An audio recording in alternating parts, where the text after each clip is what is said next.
So, the final diecast in my 5 days of Lionel review. You guys knew it was coming. What's up, Lionel fans? David Land here.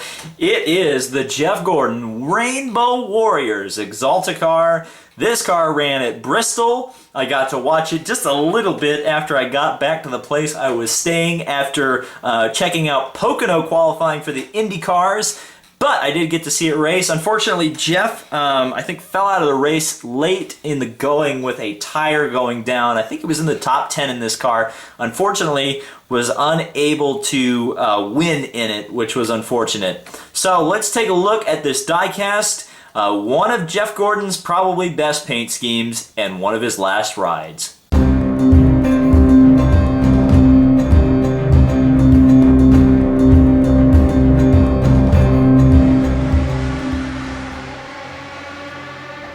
This car is obviously incredibly nostalgic for people like me, who grew up in the 90s, when Jeff Gordon was absolutely wrecking shop in this paint scheme for Hendrick Motorsports. Earlier this year, I reviewed his 1994 Brickyard 400 winner. You can check that out in the corner right there as I show you the full diecast. Exalta, of course, is the company that took over for DuPont. I probably don't need to tell many of you that. You all probably know that.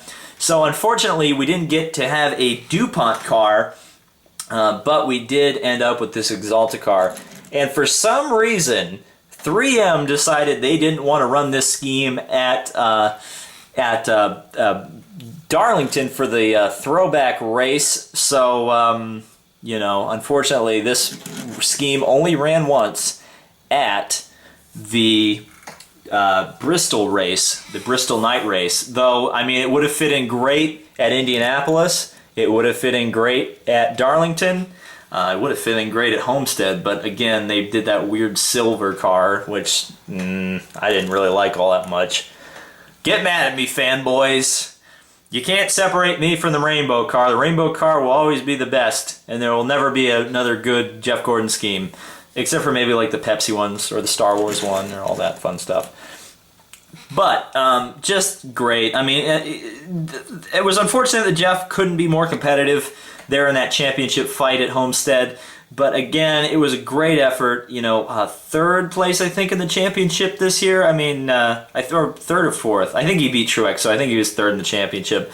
Hard to argue with that, and a great way to send his career out. Let's take a look at some of the detail on this car. You can see kind of like a metal flake there on the bright blue, which is the middle part.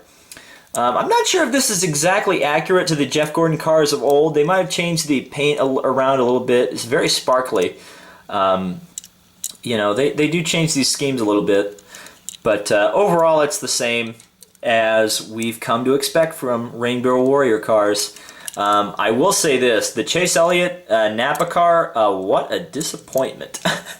Following up all the great Jeff Gordon schemes with, and Napa schemes for that matter, the Napa schemes have always been great, and they come out with a lackluster just blue car? What are you thinking? But anyway, I thank you guys so much for watching the 5 days of Lionel. I hope you guys have a very Merry Christmas. I'm going to try to myself.